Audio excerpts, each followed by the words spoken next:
Friends, welcome back to for government service channel.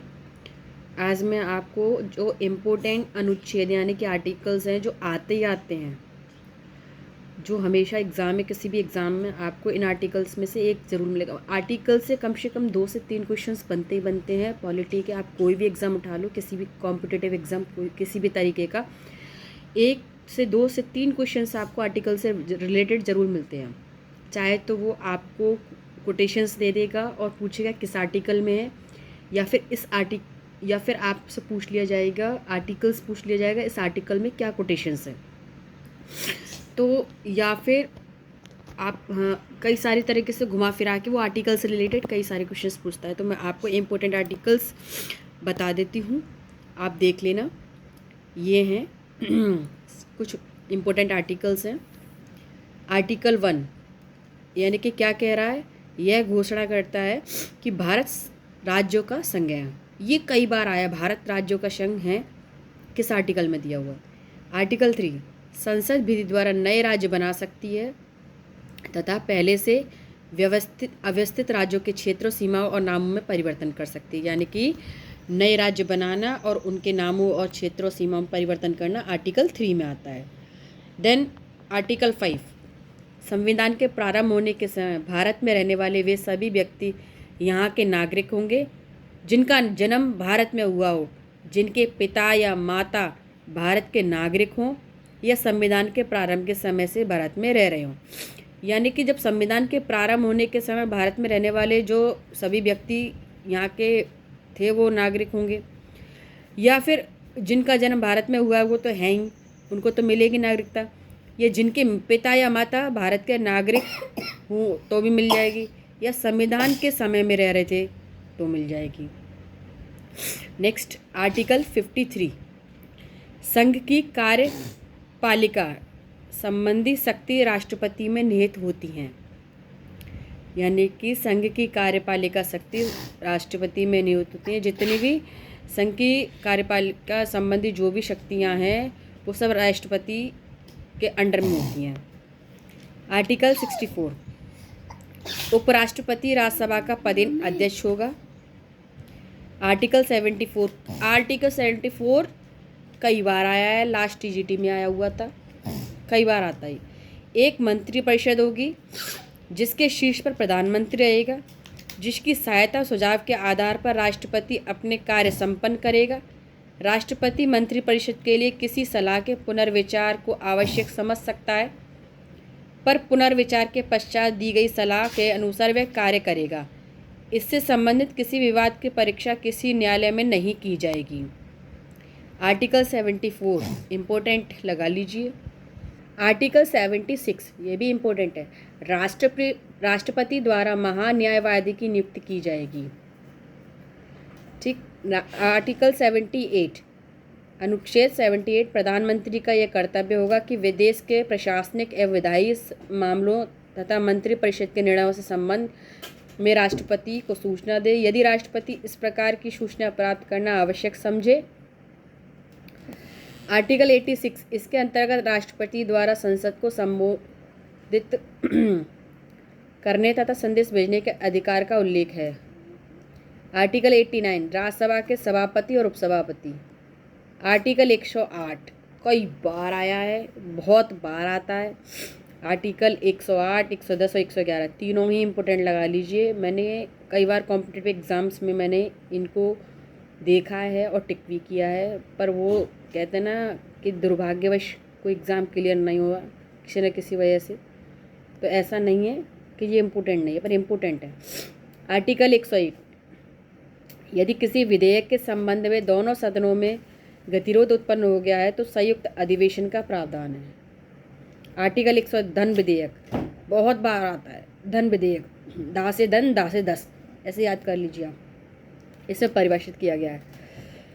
Article 111 संसद के दोनों सदनों द्वारा पारित विधेयक राष्ट्रपति के पास जाता है। राष्ट्रपति उस विधेयक को संपत्ति प्रदान कर सकता है या अस्वीकृत कर सकता है। वह संदेश के साथ या बिना संदेश के संसद को उस पर पुनर्विचार के लिए भेज सकता है, पर यदि दोबारा विधेयक को संसद द्वारा राष्ट्रपति के पास भेजा जाता है तो वह इसे अस्वीकृत नहीं करेगा। लेकिन वो ये कह रहा है कि संसद के दोनों सदन द्वारा जो भी विधेयक पारित हुआ राष्ट्रपति के पास भेज दिया। अब राष्ट्रपति की मर्जी है, या तो उसे वो माने या नहीं माने, या फिर बस उसको बिना मतलब कुछ भी विचार किए उसको दोबारा विचार करने के लिए संसद में वापस भेज सकता है। लेकिन अगर संसद ने दोबारा उस विधेयक को राष्ट्रपति के पास भेजा है, मतलब जो भी हमने विचार कर लिया, तो वो उसको अस्वीकृत मतलब उसे मना नहीं कर सकता, उसको पारित करना पड़ेगा। अब 112 प्रत्येक वित्तीय वर्ष हेतु राष्ट्रपति द्वारा संसद के समक्ष बजट पेश किया जाता है। आर्टिकल 123 बहुत इम्पोर्टेंट है। 123, 124, 129 संसद के अवकाश में राष्ट्रपति को अध्यादेश जारी करने का अधिकार है। अध्यादेश अनुच्छेद 124 इसके अंतर्गत सर्वोच्च न्यायालय के गठन का वर्णन है। 124 आप याद रखना, सुप्रीम कोर्ट के गठन, सुप्रीम कोर्ट 24, ठीक है। अनुच्छेद 129 सर्वोच्च न्यायालय एवं अभिलेख न्यायालय हैं। 123 और 124 इम्पोर्टेंट है। 148 ये भी इम्पोर्टेंट है। नियंत्रक और महालेखा परीक्षक की नियुक्ति राष्ट्रपति द्वारा की जाएगी।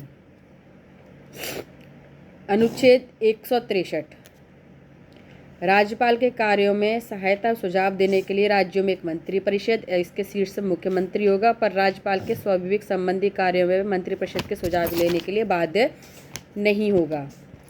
आर्टिकल 169 राज्यों में विधान परिषदों की रचना, इनकी समाप्ति विधानसभा द्वारा बहुमत से पारित प्रस्ताव तथा संसद द्वारा इसकी अस्वीकृति से संभव है।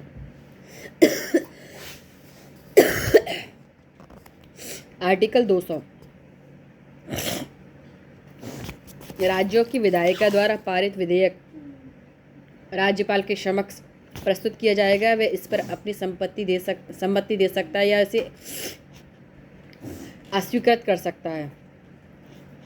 वह इस विधेयक के संदेश के साथ बिना संदेश के पुनर्विचार हेतु विधायिका को वापस भेज सकता है, पर पुनर्विचार के बाद दोबारा विधेयक आ जाने पर इसे अस्वीकृत नहीं कर सकता। इसके अतिरिक्त वह विधेयक राष्ट्रपति के पास विचार के लिए भी भेजा जा सकता है। तो सेम एज इट जो हमारा आपका सेंट्रल लेवल पे हो रहा था, राष्ट्रपति को भेज रहे थे संसद में पारित होने के बाद, तो वही जो विचार करने के उसने बिना मतलब दोबारा विचार करने के लिए वापस भेज रहा था संसद में, फिर लेकिन दोबारा वो उसको अस्वीकृत नहीं कर सकता था। तो हम उसको पढ़ के आए थे, किस में पढ़ के आए थे? आर्टिकल उसमें 111 में। तो आर्टिकल 111 में पढ़ा था, तो जस्ट आर्टिकल 200 में सेम वही है, लेकिन ये आपका स्टेट लेवल का आ गया, तो ये आपका राज्यपाल के पास जा रहा है, ठीक। तो अब आपका आर्टिकल 213 राज्य विधायिका के सत्र में नहीं रहने पर राज्यपाल अध्यादेश जारी कर सकता है। उसमें अध्यादेश जारी करने का 124 था क्या? नहीं सॉरी, उसमें अध्यादेश जारी करने का आपका 123 था। इसमें 213 है जो राज्यपाल कर रहा है। सभी राज्यों के लिए उच्च न्यायालय 124 में थे सुप्रीम कोर्ट का गठन, और 214 में है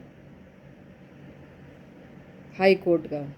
अगर आप देखें ना तो 214 को आप पलट के लिखें, एक को पहले लिख लें, दो को बाद में लिखें तो 124 हो गया, और दो को पहले लिख लिया, एक को बाद में लिख लिया तो उच्च न्यायालय हो गया। डिजिट वही है।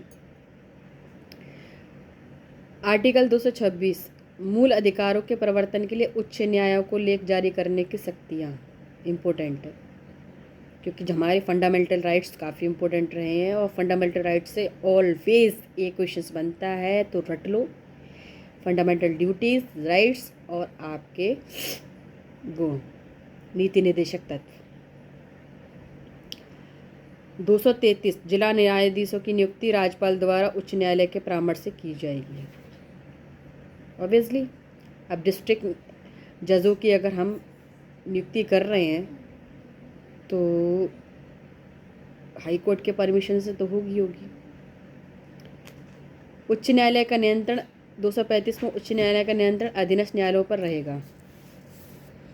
आपका 239 केंद्र शासित प्रदेशों का प्रशासन राष्ट्रपति द्वारा होगा। वह यदि उचित समझे तो बगल के किसी राज्य के राज्यपाल को इसके प्रशासन का दायित्व सौंप सकता है या एक प्रशासक की नियुक्ति कर सकता है। 243 इस इम्पोर्टेंट है, याद रखना। इसमें पंचायत और नगर पालिकाओं के गठन, संरचना, आरक्षण, समितियाँ, प्राधिकार, उत्तरदायित्व संबंधी प्रावधान दिया गया है। पार्ट 1 में मैंने आपको 243 से पार्ट 2 में भी इम्पोर्टेंट अनुच्छेद बताऊँ